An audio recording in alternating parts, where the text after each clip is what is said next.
Guys, welcome to my story video.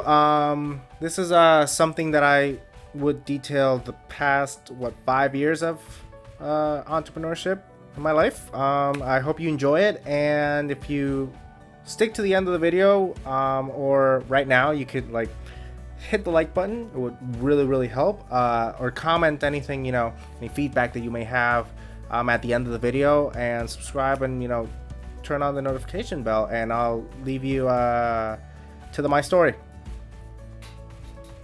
Started out around 1920 selling some clearance items. I used to work at Radio Shack actually.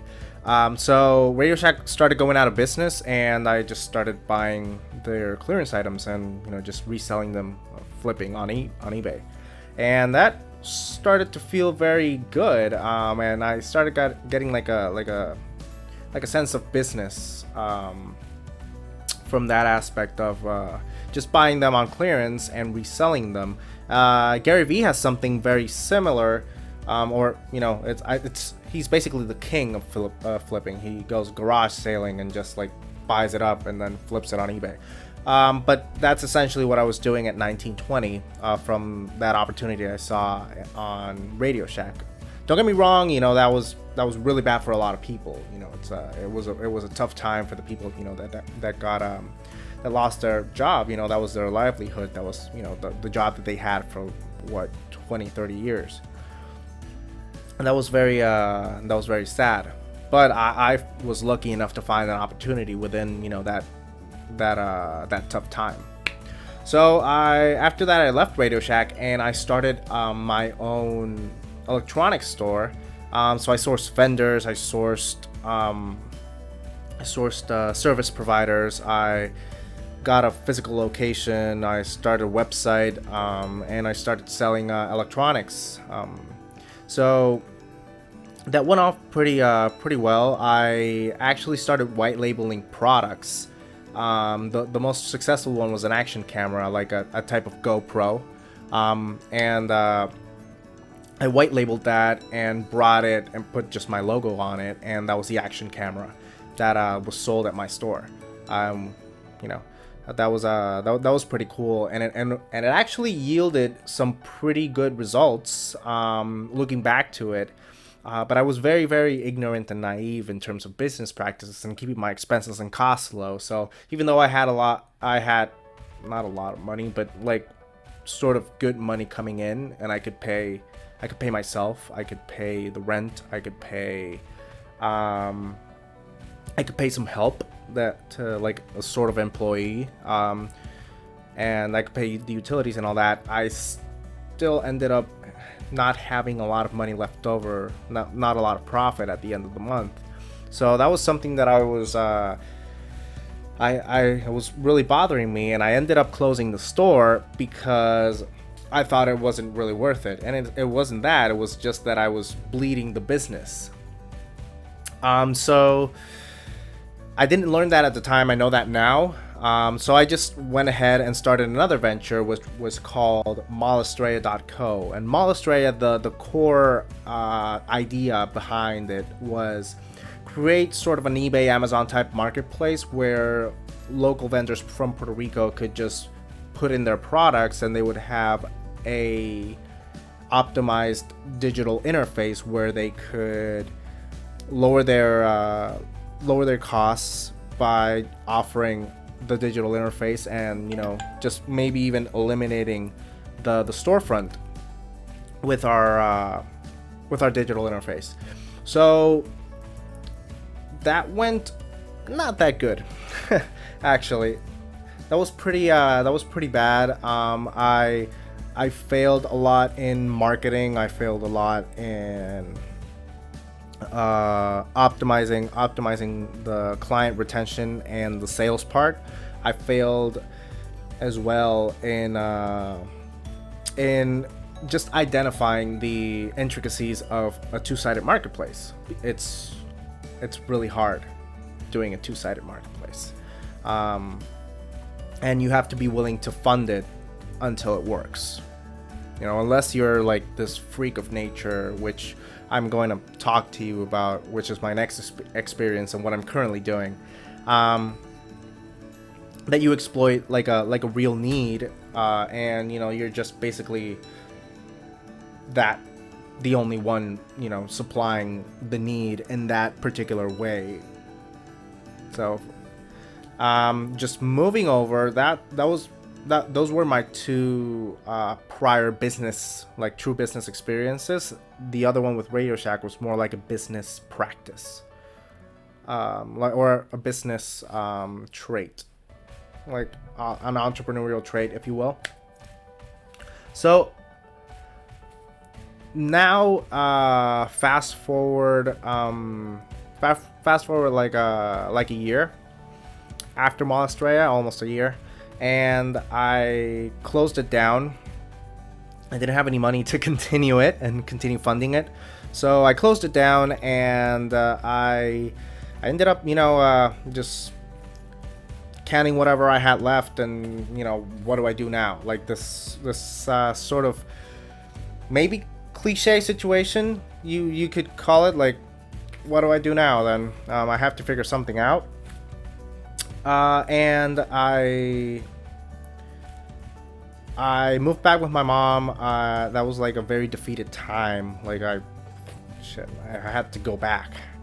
And I went back, and she was actually the one that gave me the idea, or like opened the door for me, like the opportunity to help a friend of hers manage their rental over at Airbnb, which is the marketplace that I was telling you about. That it's a freak of nature. It's like Airbnb was like it started sort of like the same type of a marketplace scenario, and then suddenly it blew up. It almost even feels like overnight, but they've been like almost 11 years in business, or almost 12 years in business. So, and they're valued at $36 billion, 38 as of 2018. So yeah. And it was just help at the beginning. It was just a hobby. Then I went in. In the couple of weeks that I started helping him, I became pretty good at it, and I saw opportunity, and I started getting educated on Airbnb.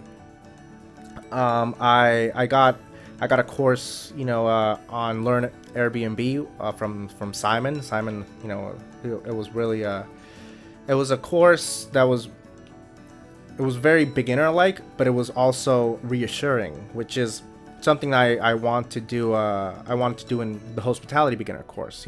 Offer the value and also reassure you that you're on the right path.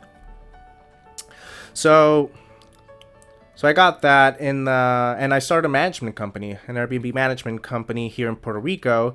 It went really well. I started in a couple of weeks. I had 3 units, and I started getting really focused on expansion. And then suddenly into September 2017, Hurricane Maria hit, and that was devastating for the island. Nothing happened in Puerto Rico for 2-3 months. Some people even didn't have power for the next 6 months. So a lot of things were disrupted by that hurricane. It was the worst one in our history. So at least our very well documented history. So then it was like I felt square one. What do I do? And luckily I got connected with a LA company that came to Puerto Rico to looking to expand, and it was just like the golden opportunity, and I was placed a choice in front of me, like, do you stay in Puerto Rico and just wait for everything to end and get rebuilt and start, or do you take this opportunity, go to LA and learn from them, basically, operate. So yeah, I went to LA. I got the contract. I flew to LA, and I started operating for them in their LA portfolio. And what was really good was that from t- from that experience, I continued optimizing the operations in a sense where the executive team didn't have to be involved in day-to-day operations anymore, or even like in the macro of the operations. They could just go and focus on expanding the business and whatever they needed to do to make the business thrive, and they would know that the operations were, were set and ironed. So that was a very nice experience. At the year mark, almost at the year mark, there was a really big change in the company, which just sparked exponential growth, and we used the basis, the foundation of the operational system that I had built for the prior, and we went from the prior company, and then from 20 units, we went in 2 years to 200 units, operating 200 units in 4 countries, and that was a really big challenge, and something that I was proud of, because it was the operational foundation that I had laid out, and it worked. And then after that 2-year mark,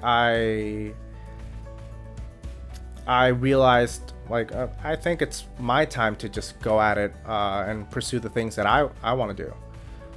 So I founded Hostpitality, and I said to the prior company, I'm truly appreciative of all the experiences that I have and I've had with you guys for the past 2 years. I've gotten the chance to travel to a lot of places with you guys, from to settle operations, or to just be with the team as well. I got to go to Vegas. I got to go to Mexico. I got to go to Arizona. I got to go to California, which were very amazing experiences.